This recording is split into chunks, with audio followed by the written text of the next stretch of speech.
तो ये जो पांचवा हमारा FIG का उद्देश्य है उसके बारे में हम समझते हैं। उच्च गुणवत्ता वाले बीजों और पौधों का एक विश्वसनीय स्रोत स्थापित करना। जो बीज, जिन बीजों की आवश्यकता आपको पड़ती है वो बीज आप अपने FIG को सिखाइए, है ना, कि बीज को कैसे उत्पादित किया जाता है। क्षेत्र विशेष की अपनी अलग बीज की आवश्यकताएं होती है, हर क्षेत्र में अलग किस्म के बीज की आवश्यकता होती है। उन बीजों को किस तरीके से उगाया जाता है, कैसे उसका लाइसेंस लिया जाता है, ठीक है, किस तरीके से उनका संवर्धन किया जाता है, इस बारे में वो FIG आपकी मदद या आप FIG की मदद करके अपने लिए बीज का उत्पादन करवाएंगे। ठीक है। फलों के पौधे, सब्जियों और फूलों की खेती के लिए नर्सरी स्थापित करना। ठीक है।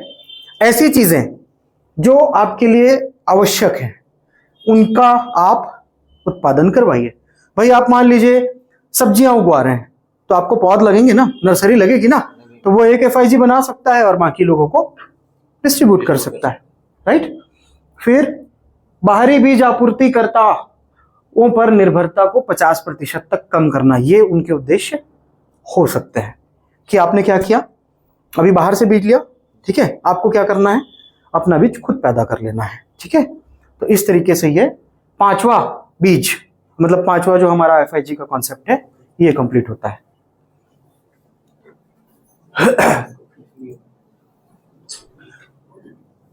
कोई लोड मत लो, सब दे दूंगा। ठीक है। चलिए अब आगे बढ़ते हैं और छठवा FIG हमारा पशुधन एकीकरण FIG। ठीक है।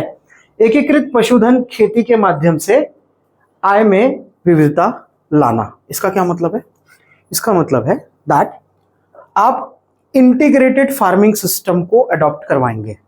इंटीग्रेटेड फार्मिंग सिस्टम ऐसा एक सिस्टम होता है जहां आप बतख का पालन करते हैं क्योंकि आपके पास में तालाब है, आप मछली का पालन करते हैं, उसी में बतख का पालन करते हैं, उनको फीडिंग रिक्वायरमेंट, दाने खाने की रिक्वायरमेंट को पूर्ति करने के लिए वहां मुर्गी का पालन करते हैं। ठीक है। उसी खेत में, उसी एक चौहद्दी में आप गाय का पालन करते हैं, आप बकरियों का पालन करते हैं। इसको बोलते हैं इंटीग्रेटेड फार्मिंग मॉडल। आपके 20 किसानों का एक ऐसा समूह होना चाहिए जो इंटीग्रेटेड फार्मिंग करेगा। ठीक है। जैसे उद्देश्यों के साथ क्या काम करेगा, पूरक गतिविधियों के रूप में मुर्गी पालन, डेयरी, मछली पालन को शुरू करना। ठीक है। फिर पशुधन प्रबंधन एवं रोग नियंत्रण पर प्रशिक्षण प्रदान करना, ये हमारा और उनका दोनों का उद्देश्य होना चाहिए। हम उनको सिखा रहे हैं, है ना, वो सीखने के बाद अपने दूसरे लोगों को अपने यहाँ विजिट करवाए कि देखो भाई ऐसा भी फार्मिंग का मॉडल होता है। ठीक है। जब किसान आएगा देखेगा एक ही जगह मछली पल रही है ना, वहां पर बतख है तो उसको ऑक्सीजन की रिक्वायरमेंट को पूरा, बतख मारता है ना पैर, तो उससे क्या होता है, मछली को ऑक्सीजन मिलती है। ठीक है। अब मछली को खाना है तो वो क्या करता है, मुर्गी जो बीट करती है उससे मछली का खाना दाने का इंतजाम हो जाता है। तो इससे क्या होता है, आपका खर्च बहुत कम आता है। तो ये मॉडल एक विकसित करना बहुत अच्छा आइडिया है, लोग कर रहे हैं। ठीक है। आप प्रशिक्षण लेंगे, अगर आप चयनित करते हैं तो आप प्रशिक्षण लेंगे, आप प्रशिक्षण लेने के बाद अपने लोगों को प्रशिक्षित करेंगे। फसल और पशुधन उत्पादन को मिलने वाले एकीकृत कृषि मॉडल विकसित करना, यह आपका उद्देश्य होना चाहिए। ठीक है। नेक्स्ट, बंद हो गया ना?